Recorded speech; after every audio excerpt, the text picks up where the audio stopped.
পাতনা সাদা মাঠা মানুষ, আল্লাহ নবী তাকে 3 দিন জান্নাতি ব্যক্তি বলে ঘোষণা করলেন।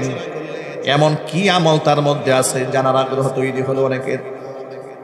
আব্দুল্লাহ ইবনে আমর ইবনুল আস রাদিয়াল্লাহু তাআলা আনহু কৌশল অবলম্বন করলেন, বললেন আল্লাহর বান্দা, বাড়িতে আমার পিতার সাথে একটু মনোমালিন্যতা হয়েছে, ঝগড়া হয়েছে, আমি নিয়ত করেছি 3 দিন 3 রাত আমি বাড়ি ফিরে যাব না, আপনার বাড়িতে একটু থাকতে চাই, আশ্রয় দিবেন।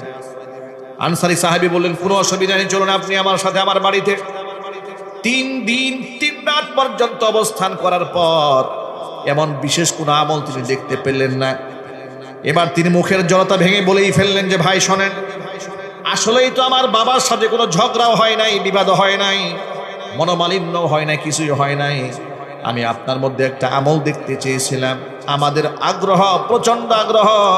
আল্লাহর হাবিব রাহমাতুল লিল আলামিন আপনাকে এক ধারে 3 দিন জান্নাতি ব্যক্তি বলে ঘোষণা দিয়েছেন। আপনার মধ্যে এমন কি আছে যেটা আমাদের মধ্যে নাই? এটা আমার জানার খুব আগ্রহ। তিনি বললেন, আল্লাহর বান্দা, আমার মধ্যে বিশেষ কোনো আমল নাই, তবে আমার ধারণা আমি একটা আমল করি, সেটা আল্লাহ পাক কবুল করতে পারেন। তিনি বললেন, সে আমলটা কি? তিনি বললেন, আনা লা আজিদু ফি নাফসি গিশশান লি আহাদিন মিনাল মুসলিমিন। তামাম দুনিয়ার কোন মুসলমানের প্রতি আমি আমার কলিজার মধ্যে কোনো বিদ্বেষ রাখি না।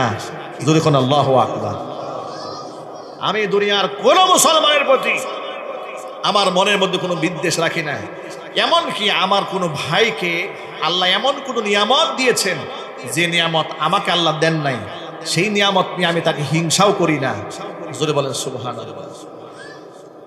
এই কথা শোনার পরে হযরত আব্দুল্লাহ ইবনে আমর ইবনুল আস বলে ফেললেন, নিঃসন্দেহে এটাই হচ্ছে সেই গুণ, যেই গুণটা অর্জন করা এতটা সহজ নয়। আল্লাযী লা নুতিকু আলাইহি, যা আমরা হাসিল করতে পারি নাই।